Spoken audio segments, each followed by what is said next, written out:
నమస్కారం NSR news కి స్వాగతం. ముందుగా హెడ్లైన్స్ చూద్దాం. 2027 గోదావరి పుష్కరాలపై కేబినెట్ సబ్ కమిటీ కీలక సమావేశం.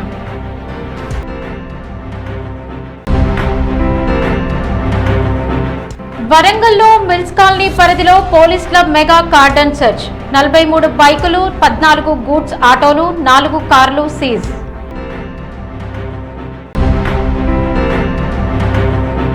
కాంగ్రెస్ కార్యకర్తలకు అన్యాయం జరుగుతోంది. బయట నుంచి వచ్చిన నేతల ఆధిపత్యంపై రాజగోపాల్ రెడ్డి అసంతృప్తి.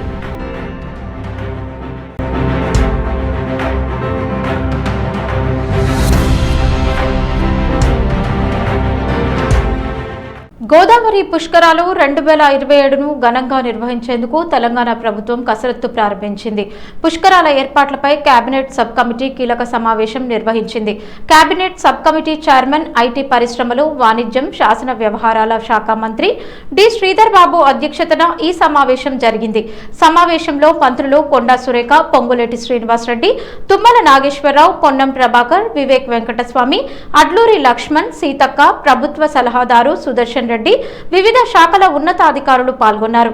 గోదావరి పుష్కరాలకు వచ్చే భక్తులకు మెరుగైన మౌలిక సదుపాయాలు, రవాణా, పారిశుద్ధ్యం, తాగునీరు, భద్రత వంటి ఏర్పాట్లపై సమావేశంలో చర్చించారు. అలాగే పుష్కరాల నిర్వహణలో వివిధ ప్రభుత్వ శాఖల మధ్య సమన్వయం చేపట్టాల్సిన అభివృద్ధి పనులు, భక్తులకు ఎలాంటి ఇబ్బందులు లేకుండా ముందస్తు ఏర్పాట్లు చేయడం వంటి అంశాలపై అధికారులు, మంత్రులు సమీక్షిస్తున్నారు. గోదావరి పుష్కరాలు 2027ను ప్రతిష్టాత్మకంగా నిర్వహించేందుకు ఇప్పటి నుంచే సమగ్ర ప్రణాళిక రూపొందించడంపై ప్రభుత్వం దృష్టి సారించింది. వరంగల్ పోలీస్ కమిషనర్ శ్వేత ఆధ్వర్యంలో మిల్స్ కాలనీ పోలీస్ స్టేషన్ పరిధిలో విస్తృతంగా కార్డన్ అండ్ సర్చ్ నిర్వహించారు. రాత్రి వేళల్లో శాంతి భద్రతల పరిరక్షణ, అక్రమ కార్యకలాపాల నిరోధమే లక్ష్యంగా ఈ తనిఖీలు చేపట్టారు. ఈ సర్చ్ లో సరైన పత్రాలు లేని 43 ద్విచక్ర వాహనాలు, 14 గూడ్స్ ఆటోలు, 4 కార్లను సీజ్ చేయడంతో పాటు 12,000 విలువైన అక్రమ మద్యాన్ని స్వాధీనం చేసుకున్నారు. అపరిచిత వ్యక్తుల సమాచారం ఇవ్వాలని ప్రజలను సిపి కోరారు. ఈ కార్డన్ అండ్ సర్చ్ లో సెంట్రల్ జోన్ పరిధిలోని సిఐలు, ఎస్ఐలతో పాటు సుమారు 130 మంది పోలీస్ సిబ్బంది పాల్గొన్నారు. ఈరోజు కమ్యూనిటీ కనెక్ట్ లో భాగంగా శివనగరు, పుప్పాలగుట్ట, అట్లాగే ఏసీ రెడ్డి కాలనీ ఏరియాస్ లో పోలీస్ బృందాలతో కలిసి ఈ ఆపరేషన్ అనేది నిర్వహించడం జరిగింది. 130 మంది ఒక్కొక్క స్ట్రీట్ ని ఐడెంటిఫై చేసి ఆ స్ట్రీట్ లో ఉన్న ప్రతి ఇంటిని కూడా అన్ని రకాలుగా చెక్ చేసి అందులో ఉన్నటువంటి ఇన్మేట్స్ తోటి మాట్లాడి ఇంటరాక్ట్ అయ్యి వాళ్ళ యొక్క ఇంట్లో ఎవరెవరు ఉంటున్నారు, టెనెంట్స్ ఎవరు, ఓనర్స్ ఎవరు, ఎంతమంది సభ్యులు ఉంటారు, వాళ్ళ ఐడెంటిటీ ఏంటి, నంబర్స్ ఏంటి, ఇవన్నీ కూడా వెరిఫై చేయడం జరిగింది. వితౌట్ నంబర్ ప్లేట్స్ ఉన్న వెహికల్స్ కూడా సీజ్ చేశారు. దానిలో 2 వీలర్స్ ఉన్నాయి, ఆటోలు ఉన్నాయి, అట్లాగే కార్స్ కూడా ఉన్నాయి. 3 కార్స్ ఉన్నాయి ప్రాపర్ డాక్యుమెంటేషన్ లేనివి, ఇవి సీజ్ చేయడం జరిగింది. అట్లాగే ఆటోస్ ఉన్నాయి. ఈ ఆటోస్ ఒక 5 ఆటోస్ కూడా సీజ్ చేశారు.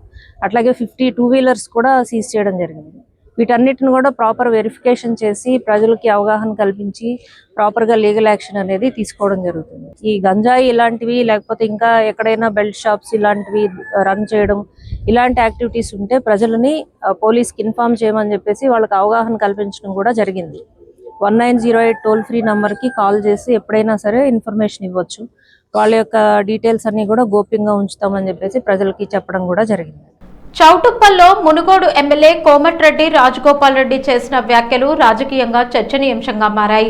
తాను కాంగ్రెస్ లోనే ఉన్నానని, రాహుల్ గాంధీ నాయకత్వంలో పనిచేస్తానని స్పష్టం చేసిన ఆయన పార్టీలో బయట నుంచి వచ్చిన నాయకుల ఆధిపత్యంపై అసంతృప్తి వ్యక్తం చేశారు.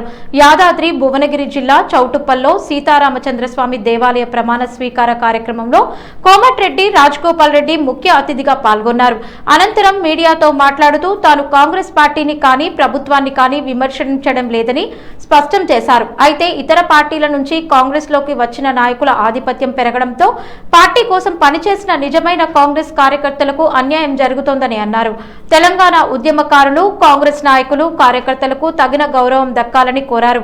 తెలంగాణ ఆత్మ గౌరవాన్ని కాపాడుతూ మన ప్రజాపాలన మనమే చేసుకోవాలని వ్యాఖ్యానించారు. ప్రభుత్వం పేద ప్రజల కోసం పనిచేయాలి తప్ప పెట్టుబడిదారులు, కాంట్రాక్టర్ల కోసం పనిచేయకూడదని రాజగోపాల్ రెడ్డి అన్నారు. కాంగ్రెస్ పార్టీ ప్రజల్లో బలహీన పడకూడదనే ఉద్దేశంతోనే తాను ఈ వ్యాఖ్యలు చేస్తున్నానని స్పష్టం చేశారు.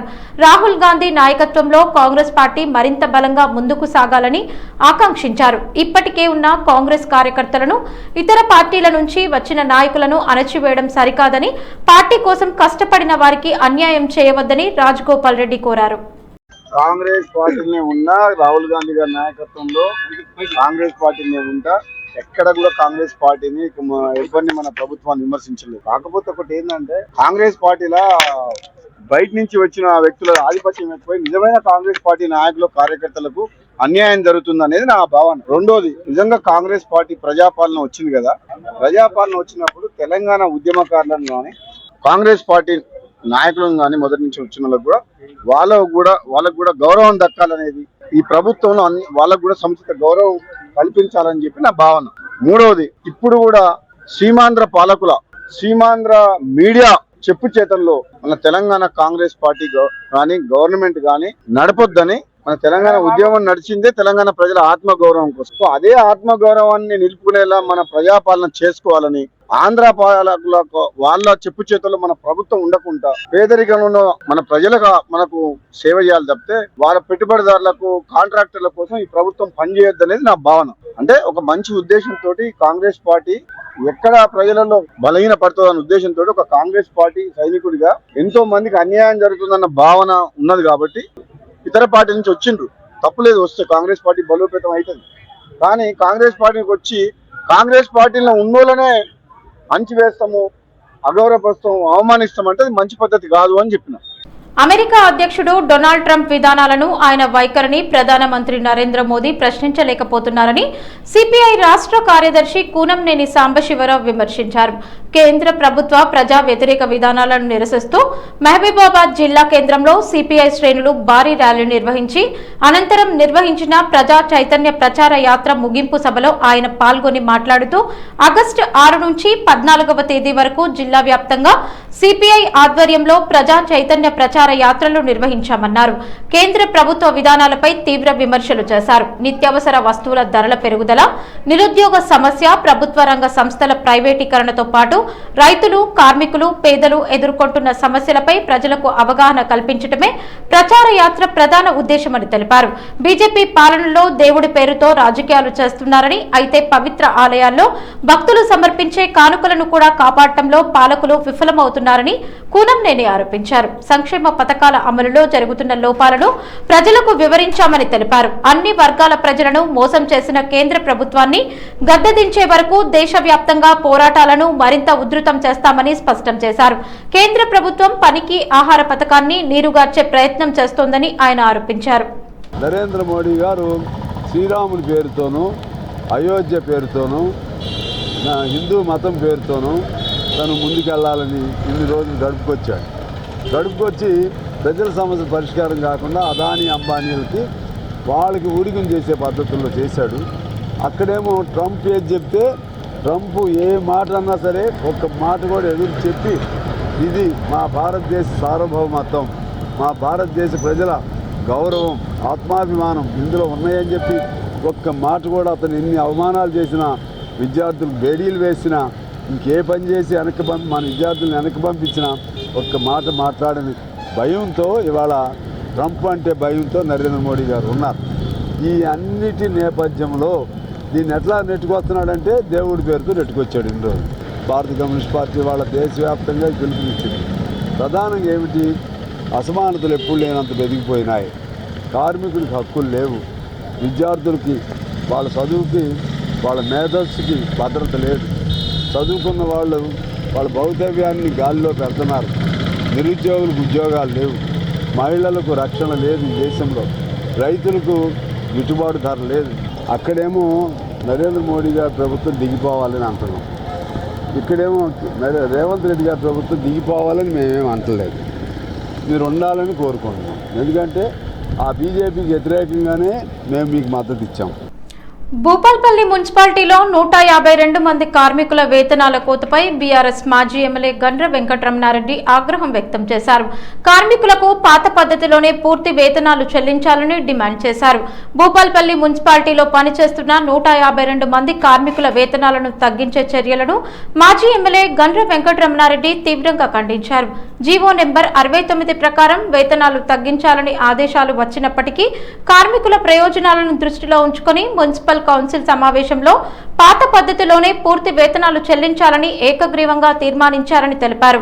అయితే కౌన్సిల్ తీర్మానం ఉన్నప్పటికీ ఉన్నతాధికారుల ఆదేశాలను అమలు చేయాల్సిందేనని కమిషనర్ చెప్పడం సరికాదన్నారు. ఒక్కో కార్మికుడి వేతనం నుంచి 1000 నుంచి 4900 వరకు కోతపడే పరిస్థితి ఉందని ఆవేదన వ్యక్తం చేశారు. ఇప్పటికే ఆగస్టు 14వ తేదీ వచ్చినా కార్మికులకు వేతనాలు చెల్లించకపోవడం దారుణమన్నారు. వెంటనే సమస్యను పరిష్కరించి పాత పద్ధతిలోనే పూర్తి జీతాలు చెల్లించాలని డిమాండ్ చేశారు. కార్మికుల సమస్య పరిష్కారం కాకపోతే పారిశుద్ధ్యం, మంచినీటి సరఫరా వంటి కీలక సేవలు ప్రభావితమయ్యే అవకాశం ఉందని హెచ్చరించారు. అవసరమైతే కార్మికుల వెనుక నిలబడి భూపాల్పల్లి మున్సిపాలిటీని స్తంభించే స్థాయిలో ఆందోళనలు చేపడతామని గండ్ర వెంకటరమణారెడ్డి స్పష్టం చేశారు. ఆగస్టు 15 స్వాతంత్ర్య దినోత్సవం నేపథ్యంలో సాయంత్రంలోగా కార్మికుల వేతనాల సమస్యను పరిష్కరించాలని ప్రభుత్వం మున్సిపల్ అధికారులను డిమాండ్ చేశారు. భూపాల్పల్లి మున్సిపాలిటీలో పనిచేస్తున్నటువంటి కార్మిక సోదరులు వారికి ఇవ్వాల్సినటువంటి జీతభత్యాలను తగ్గియాలని హైదరాబాద్ నుంచి సిఆర్డి నుంచి ఒక కొత్త జీవో వచ్చింది. జీవో నెంబర్ 69 ప్రకారం తగ్గియాలని చెప్పి విషయం ఇదివరకే మరి కౌన్సిలర్ల ద్వారా తెలుసుకునే మొన్న కౌన్సిల్లో కూడా ఈ విషయాన్ని ప్రస్తావించడం జరిగింది. కౌన్సిల్లో యునానిమస్ రెజల్యూషన్ పాస్ చేసిండ్రు. 152 మందికి ఎవరికేం తగ్గియకుండా పాత పద్ధతుల్లో ఇవ్వాలని చెప్పి కూడా నిర్ణయం చేయడం జరిగింది. కానీ ఈరోజు అంటే కౌన్సిల్ మొత్తం కూడా కంట్రోల్ చేసేది మరి సిఆర్డి కాబట్టి అక్కడి నుంచి వచ్చినటువంటి ఆదేశాలను మేము అమలు చేస్తామని చెప్పి ఈరోజు కమిషనర్ గారు చెప్పడాన్ని మేము తీవ్రంగా ఖండిస్తున్నాం. మీరు అవసరమైతే మీరు రాటిఫికేషన్ చేసుకొని హైదరాబాద్ నుంచి పర్మిషన్ తీసుకోండి, పాత పద్ధతిలో వాళ్ళందరికీ శాలరీస్ ఇవ్వమని చెప్పి సందర్భంగా కోరుతున్నాం. ఈ రోజుకి 14వ తారీఖు మరి ఇప్పటికి ఇంకా శాలరీస్ రాలేదట. మరి ఇప్పుడు ఎట్లా బతకాలి? వాళ్ళు పిల్లగాళ్ళకి ఏం పెట్టాలి, వాళ్ళేం తినాలి? ప్రతి నెల వచ్చినప్పుడు కరెంట్ బిల్ వస్తుంది, కూరగాయలు కొనుక్కోవాలి, అన్నీ కూడా ఉన్నాయి. కాబట్టి తక్షణం ఇవ్వాలని చెప్పి కోరుతూ రేపు ఆగస్టు 15 భారతదేశానికి స్వాతంత్రం సిద్ధించినటువంటి రోజు కాబట్టి ఇవాళ సాయంత్రం లోపలనే ఇష్యూను పరిష్కారం చేయాలని సందర్భంగా కోరుతున్నాం. జోగులాంబ గద్వాల్ జిల్లా రాజోలి మండలం పెద్ద తాండ్రపాడు గ్రామంలో సుమారు 80 ఏళ్ల చరిత్ర కలిగిన పురాతన రావి చెట్టును నరికివేసేందుకు 2 వ్యక్తులు ప్రయత్నిస్తున్నారంటూ గ్రామస్తులు ఆందోళన వ్యక్తం చేశారు. గ్రామస్తుల వివరాల ప్రకారం రావి చెట్టు చుట్టూ ఉన్న పురాతన రచ్చకట్టను ధ్వంసం చేసి స్థలాన్ని 2 వ్యక్తులు అక్రమంగా కబ్జా చేసుకున్నారని తెలిపారు. అనంతరం చెట్టును తొలగించేందుకు అనుమతులు మంజూరు చేయాలని అటవీ శాఖ అధికారులకు వినతి పత్రం సమర్పించి ఆన్లైన్లో కూడా దరఖాస్తు చేసినట్లు వెల్లడించారు. ఈ విషయం తెలుసుకున్న గ్రామస్తులు వెంటనే అటవీ శాఖ అధికారులను కలిసి తమ అభ్యంతరాలను తెలియజేయగా అధికారులు ఆ దరఖాస్తును పరిశీలించి చెట్టును తొలగించేందుకు అనుమతుల ప్రక్రియను రద్దు చేసినట్లు పేర్కొన్నారు.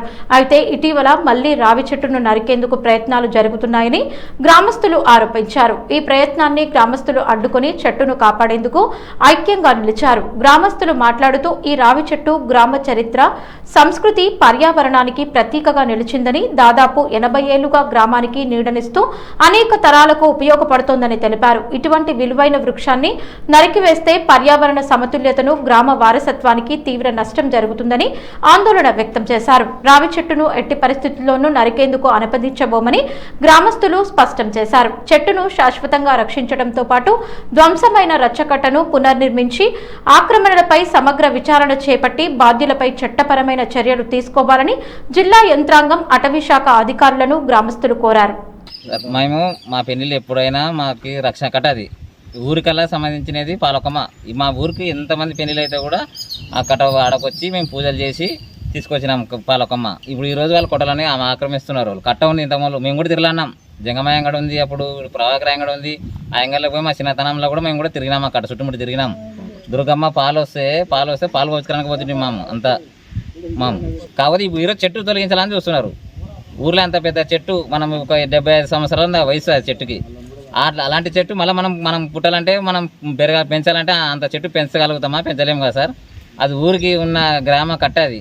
నా ఇల్లు కూడా అన్ని దగ్గరనే ఉండే, నాకు పశువులు ఉండే, అదల్లా దాని రౌండ్ తిరిగినట్టే నా పశువులు. వాళ్ళు కబ్జా చేసుకుంటారు. ఆ కబ్జా నిడిచిపెట్టి కబ్బౌండ్ కట్టుకోవడం, మనం చెట్టు కావాలా, కట్ట కావాలా.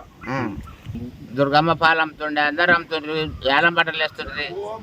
నర్సంపేట ప్రభుత్వ ఆసుపత్రిలో మౌలిక వసతులు, వైద్య సేవలు, సిబ్బంది కొరతపై బీజేపీ వరంగల్ జిల్లా ప్రధాన కార్యదర్శి డాక్టర్ గోగుల రాణా ప్రతాప్ రెడ్డి తీవ్ర విమర్శలు చేశారు. 66,36,00,000తో నిర్మించిన కొత్త ప్రభుత్వ ఆసుపత్రి భవనం ఉన్నప్పటికీ ప్రజలకు పూర్తిస్థాయి వైద్య సేవలు అందడం లేదని డాక్టర్ రాణా ప్రతాప్ రెడ్డి ఆరోపించారు.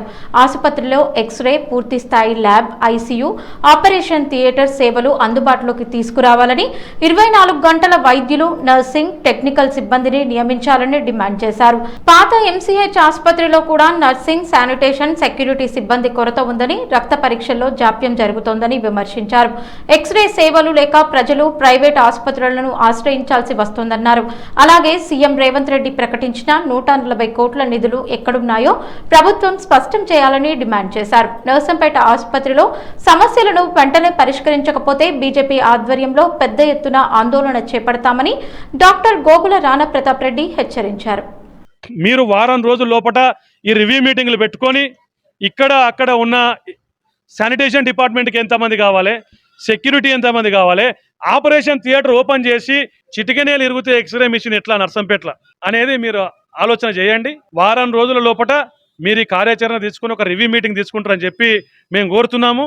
వారం లోపల మీరు ఈ కార్యాచరణ చేసుకోకపోతే భారతీయ జనతా పార్టీన పెద్ద ఎత్తున నిరసన కార్యక్రమాలు తెలియజేస్తామని చెప్పి శాసనసభ్యులు దొంతి మాధవరెడ్డి గారికి, నోడల్ ఆఫీసర్ కలెక్టర్ గారికి, మరి ఇక్కడ సూపరింటెండెంట్ మేడం గారికి, మరి డిఎం అండ్ హెచ్ఓ గారికి, డిఎంఈ గారికి తెలియజేస్తున్నాం. ఈ సందర్భంగా సరూర్ నగర్ పోలీస్ స్టేషన్ పరిధిలోని భగత్ సింగ్ నగర్ లో నిన్న రాత్రి సుమారు 11 గంటలకు కమ్యూనిటీ కనెక్ట్ లో భాగంగా కాటన్ సెర్చ్ ఆపరేషన్ నిర్వహించడం జరిగిందని, ఈ కార్యక్రమంలో లోకల్ కమ్యూనిటీ వారిని ఎంగేజ్ చేసి వారిలో కాన్ఫిడెన్స్ బిల్డ్ చేయడానికి మరియు కమ్యూనిటీ పీస్ఫుల్ గా ఉండడానికి ఏవైనా ఇల్లీగల్ యాక్టివిటీస్ లేదా అనర్థరైజ్డ్ పర్సన్ ఎవరైనా ఉంటున్నారా అనే వాటిని చెక్ చేసి వారు పీస్ఫుల్ గా జీవించి ఉండడానికి ఈ ఆపరేషన్ చేయడం జరిగిందని డీసీపీ తెలియజేశారు. ఈ ఆపరేషన్ లో 369 మంది పోలీసులు పాల్గొన్నారు. 12 సెర్చ్ పార్టీలతో పాటు మరికొన్ని టీంలను కలుపుకొని సుమారు 427 ఇండ్లను సెర్చ్ చేయడం జరిగిందని, ఈ ఆపరేషన్ లో 33 వాహనాలను సీజ్ చేయడం జరిగిందని మరియు వాహనాల పెండింగ్ చలాన్లను సుమారుగా 1,62,000 రూపాయలను వారిచే కట్టించడం జరిగిందని మరియు 20,000 రూపాయల విలువ గల 18.7 లీటర్ల మద్యాన్ని సీజ్ చేసి కేసు బుక్ చేయడం జరిగిందని, 14,000 రూపాయల విలువ గల ఇల్లీగల్ గుట్కా మరియు తంబాకు ఉత్పత్తుల సీజ్ చేయడం జరిగిందని, 3 అనుమానితులను మరియు 4 రౌడీ షీటర్లను గుర్తించి వారికి కౌన్సిలింగ్ చేయడం జరిగిందని తెలియజేశారు. ఆపరేషన్ సుమారు 2 గంటల పాటు జరిగిందని, ఇక మీదట ప్రతి నెల లేదా 2 నెలలకు ఒకసారి ఇలాంటి కాటన్స్ ఆపరేషన్లు నిర్వహించడం జరుగుతుందని, వీటి వల్ల ఈ కమ్యూనిటీలో ఎలాంటి ఇల్లీగల్ యాక్టివిటీ జరగకుండా మరియు శాంతి భద్రతలు అదుపులో ఉండేలా ఉంటాయని తెలియజేశారు. వార్తలు ముగించే ముందు హెడ్లైన్స్ మరోసారి. 2027 గోదావరి పుష్కరాలపై కేబినెట్ సబ్ కమిటీ కీలక సమావేశం.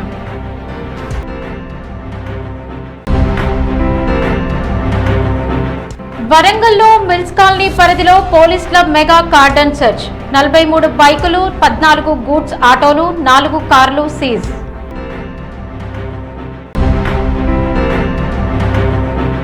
కాంగ్రెస్ కార్యకర్తలకు అన్యాయం జరుగుతోంది, బయట నుంచి వచ్చిన నేతల ఆధిపత్యంపై రాజగోపాల్ రెడ్డి అసంతృప్తి. ఈ వార్తలు ఇంతటితో సమాప్తం. నమస్కారం.